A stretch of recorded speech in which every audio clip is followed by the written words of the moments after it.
खबर की तरफ रुख करते हैं। ये बड़ी खबर हम आपको बता दें, रायपुर से खबर है जहां पर जल संसाधन विभाग की उच्च स्तरीय बैठक आज है। आपको बता, जल संसाधन मंत्री रविंद्र चौबे ने यह बैठक बुलाई है। सूखे की आशंका पर ये चर्चा होगी और समाधान ढूंढने की कोशिश की जाएगी। नदी जोड़ने की योजना पर भी बातचीत होगी। किसानों तक जल की उपलब्धता सुनिश्चित करने को लेकर यहां पर चर्चा की जाएगी। जल संसाधन विभाग की उच्च स्तरीय बैठक आज होनी है और जल मंत्री की तरफ से यह बैठक बुलाई गई है। तो सूखे की आशंका समाधान पर मंथन यहां होगा। तो जल संसाधन विभाग की यह बैठक है और जल संसाधन मंत्री रविंद्र चौबे ने इस बैठक को बुलाया है। तो सूखे की आशंका को लेकर यह बैठक।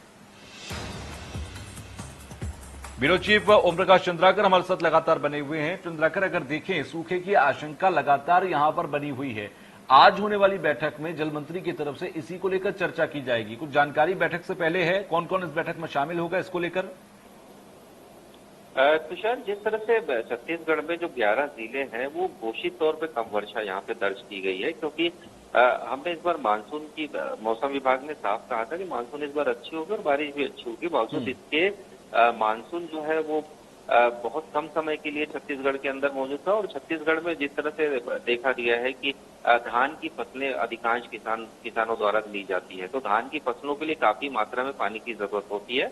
ऐसे में जो पानी की जो कम वर्षा की स्थिति बनी है प्रदेश के कई जिलों में, तो जाहिर तौर पे सूखे की आशंका के मद्देनजर ये हाई कमेटी बैठक रखी गई है, जिसमें तमाम जो विभाग के आला अधिकारी मौजूद रहेंगे। साथ ही जल संसाधन और कृषि मंत्री रविंद्र चौबे इस बैठक में शामिल रहेंगे और लगातार सभी जिलों से इस बाबत रिपोर्ट मांगी गई है कि किन किन जिलों में कितनी बारिश हुई है और वहाँ पानी की स्थिति क्या है, क्या किसानों के खेतों तक पानी पहुंचा है, यदि वहां बांध है तो उस बांध से पानी छोड़ा गया है या नहीं। ये तमाम जो है इसकी समीक्षा की जानी है और ये बैठक अभी फिलहाल चल रही है। किसानों तक पानी पहुंचे, ज्यादा से ज्यादा लेवल पर पहुंचे, क्योंकि किसानों तक पानी नहीं पहुंचेगा इसका एक आगे एक बड़ा असर पड़ता है, जो कि अब आम इंसान की जेब तक पर उसका असर होता है।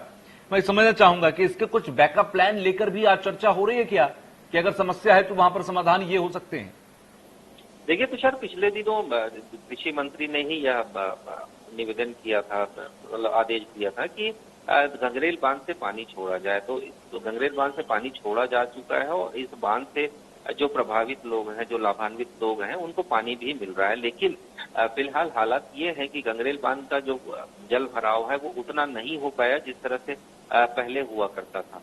तो इसी तरह यही हाल जो प्रदेश के अन्य हिस्सों के बांधों का भी रहा है। तो इसमें बैकअप प्लान के लिए यही कहा जा सकता है कि जो किसानों की जो फसल है, अब यदि सूखा पड़ता है या सूखे की आशंका है तो उनकी रिपोर्ट मंगाई जाए और किसानों को इसका मुआवजे के लिए प्रावधान किया जाए। तो जाहिर तौर पे इसका छत्तीसगढ़ में बांधों की स्थिति अभी यह नहीं कह सकते कि बांधें जो है वो लबालब भरी हुई है तो पानी छोड़ा जा सकता है। जितनी मात्रा में पानी छोड़ा जा सकता है उतनी मात्रा में सरकार द्वारा कोशिश की जा रही है कि पानी छोड़ा जाए अलग अलग बांधों से।